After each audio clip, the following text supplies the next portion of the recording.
Hello viewers, I am doctor Manish Mali as a physiotherapist. आज मैं इस वीडियो के माध्यम से आपको पढ़ाऊंगा रिफ्लेक्सिस। रिफ्लेक्सिस टू टाइप्स की होती हैं, superficial reflexes and deep reflexes. इस वीडियो में मैं आपको सुपरफिशियल रिफ्लेक्सिस पढ़ाऊंगा एंड देन नेक्स्ट वीडियो में डीप रिफ्लेक्सिस पे बात करेंगे। तो स्टार्ट करते हैं सुपरफिशियल रिफ्लेक्सिस। हमारे सुपरफिशियल रिफ्लेक्सिस में तीन चीज़ें हमें पता होनी चाहिए: डेफिनेशन, फ्यूचर्स एंड देन उसके टाइप्स। सबसे पहले बात करें डेफिनेशन की। नो डेफिनेशन में हमें ये बताया गया है कि जो सुपरफिशियल रिफ्लेक्सेस होते हैं वो हम स्टिमुलेट करते हैं स्ट्रक्चर ऑफ द बॉडी के सुपरफिशियली, लाइक स्किन और म्यूकस मेम्ब्रेन। ठीक है। देन उसका जो रिस्पॉन्स आता है वो होता है contraction of a muscle. Then उसके बाद जो उसका पाथवे है वो इंटर पोस्ट करता है, इंटर न्यूरॉन्स इंटर पोस्ट करते हैं between the afferent fibre and the efferent fibre. हमारे एफरेंट फाइबर वो फाइबर होते हैं जो अराइव करते हैं, जैसे कि आप मेरी वीडियो स्टार्टिंग से देख रहे हो, दैट मीन्स अराइव करना है। एंड देन इफरेंट फाइबर पे एग्जिट करते हैं, दैट मीन्स जब वीडियो खत्म हो जाएगी दैट मीन्स एग्जिट। तो इन्हीं के बीच में एक रिफ्लेक्स आर्क बनती है, afferent and efferent fibres. Now the features of superficial reflexes are four in number. First one is nature, second one is area, third one is location, fourth one is strength. Mucous membrane में First, we take a wisp of cotton, and with the patient looking in the opposite direction, the wisp of cotton is brought from the lateral side and the corneal edge is touched. So, this is done in the corneal reflex. Now, in conjunctival reflex, instead of the cornea, we only touch the bulbar conjunctiva. So, if we touch the cornea, this will be corneal reflex, and if only the bulbar conjunctiva is touched, this will be the conjunctival reflex. So, what will be the response? There will be brisk closure of the eye if the reflex is normal. So, let's recap the technique. For the corneal reflex, the corneal edge is touched with a wisp of cotton with the patient looking in the opposite direction. On the other hand, for conjunctival reflex, we only touch the bulbar conjunctiva coming from the lateral side. Now, the afferent which is taking the sensation is through the trigeminal nerve, typically the ophthalmic division of trigeminal. The center is in the pons, since this nerve originates from the pons, and the efferent is seventh nerve, which helps in the brisk closure of the eyes. So this was about the corneal and conjunctival reflex. Now the next reflex are the pharyngeal reflex, which is also known as gag reflex, and palatal reflex. So in pharyngeal reflex, the posterior wall of pharynx is tickled. Now this can be done with the help of a cotton bud. So in this, the posterior wall of the pharynx is tickled, and in the palatal reflex, the soft palate is tickled. The soft palate will be tickled with the help of a cotton bud. Now the segmental innervation of pharyngeal reflex is with the help of glossopharyngeal nerve. The center is in the medulla, since this nerve arises from the medulla, and the efferent is through the vagus nerve. Now the response will be contraction of pharyngeal muscles in the normal individuals. For the palatal reflex, we have seen that the soft palate is being tickled to elicit the response. Efferent is again through the glossopharyngeal nerve along with the trigeminal nerve. So the palatal have both fifth and ninth nerve. Center is again the medulla. Efferent nerve is same as that of pharyngeal, that is vagus, and the response will be movement of the soft palate. The soft palate will move up. So this was about the pharyngeal and palatal reflex. Skin में skin reflexes में 16 number reflexes check करने होते हैं। The next superficial reflex is scapular reflex. Now how to elicit this reflex? We stroke the skin in the interscapular region.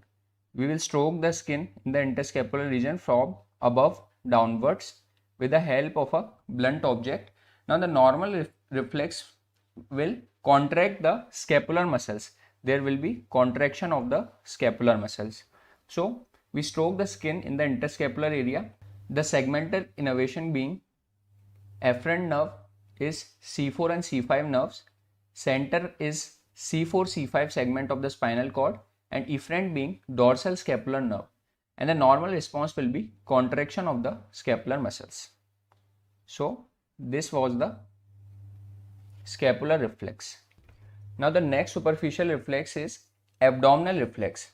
In this, the abdominal wall is lightly stroked from out inwards, and this should stimulate each of the four quadrants of the abdomen. So basically it is done in three parts: in the upper abdomen, mid abdomen, and the lower abdomen.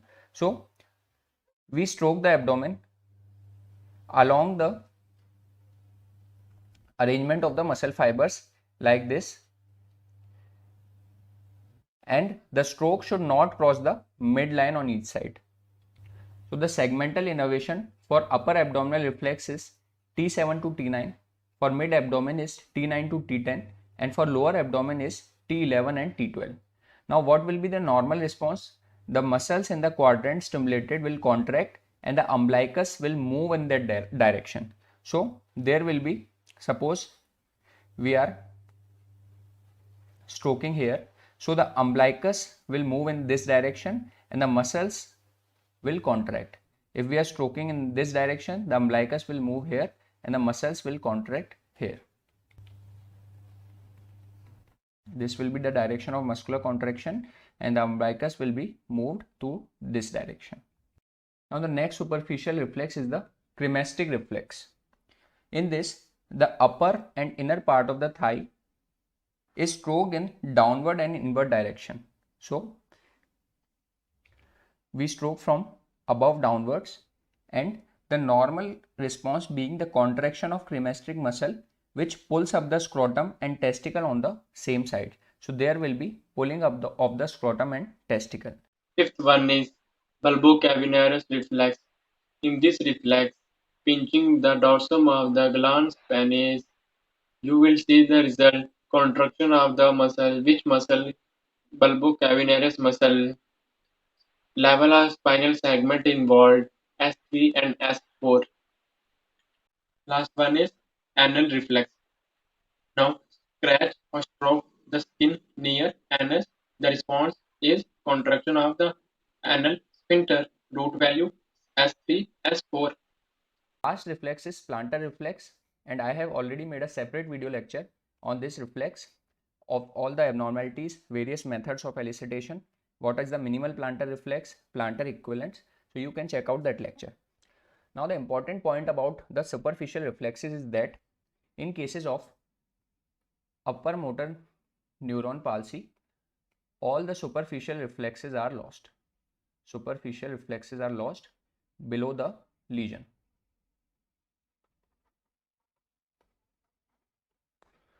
And for deep tendon reflexes, in cases of upper motor neuron, these all become brisk or exaggerated. So this was all about this lecture. I hope you liked this. Thank you so much, guys.